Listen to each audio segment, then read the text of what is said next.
पवन पुत्र हनुमान जी बाल ब्रह्मचारी थे, लेकिन मकरध्वज को उनका पुत्र कहा जाता है। वाल्मीकि रामायण के अनुसार लंका जलाते समय आग की तपिश के कारण हनुमान जी को बहुत पसीना आ रहा था। इसलिए लंका दहन के बाद जब उन्होंने अपनी पूंछ में लगी आग को बुझाने के लिए समुद्र में छलांग लगाई तो उनके शरीर से पसीने की एक बड़ी सी बूंद समुद्र में गिर पड़ी। उस समय एक बड़ी मछली ने भोजन समझ वह बूंद निगल ली। उसके उदर में जाकर वह बूंद एक शरीर में बदल गई। एक दिन पाताल के असुरराज अहिरावण के सेवकों ने उस मछली को पकड़ लिया।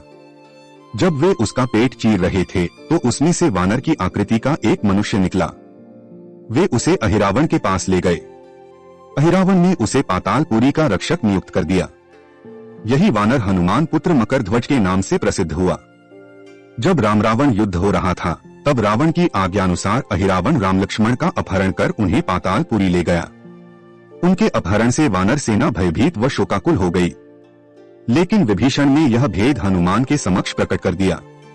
तब राम लक्ष्मण की सहायता के लिए हनुमान जी पातालपुरी पहुंचे। जब उन्होंने पाताल के द्वार पर एक वानर को देखा तो वे आश्चर्यचकित हो गए। उन्होंने मकरध्वज से उसका परिचय पूछा। मकरध्वज अपना परिचय देते हुआ बोला, मैं हनुमान पुत्र मकरध्वज हूँ और पातालपुरी का द्वारपाल हूँ। मकरध्वज की बात सुनकर हनुमान क्रोधित होकर बोले, यह तुम क्या कह रहे हो? दुष्ट, मैं बाल ब्रह्मचारी हूँ, फिर भला तुम मेरे पुत्र कैसे हो सकते हो? हनुमान का परिचय पाते ही मकरध्वज उनके चरणों में गिर गया और उन्हें प्रणाम कर अपनी उत्पत्ति की कथा सुनाई।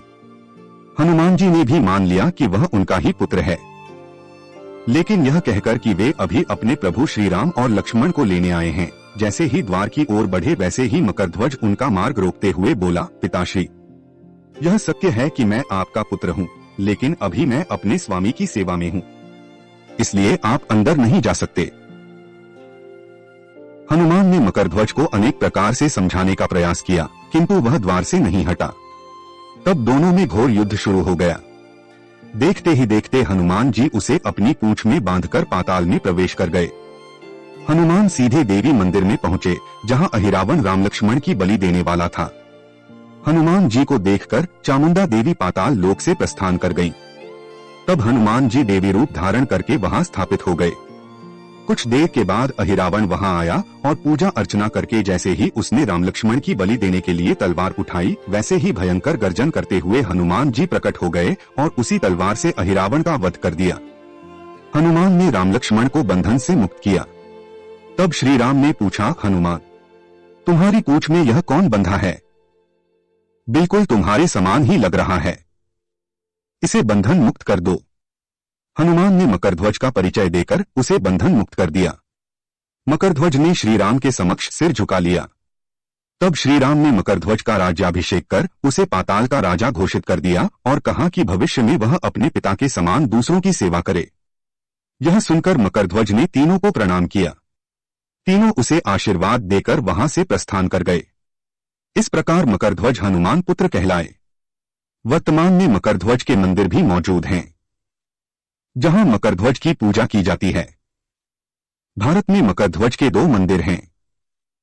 हनुमान जी और मकरध्वज का मंदिर गुजरात के भेंटद्वारिका में स्थित है। इस मंदिर को दांडी हनुमान मंदिर के नाम से भी जाना जाता है। कहते हैं यहां पहली बार हनुमान जी मकरध्वज से मिले थे।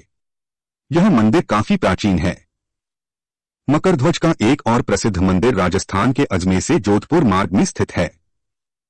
यहां भी मकरध्वज के साथ हनुमान जी की पूजा की जाती है।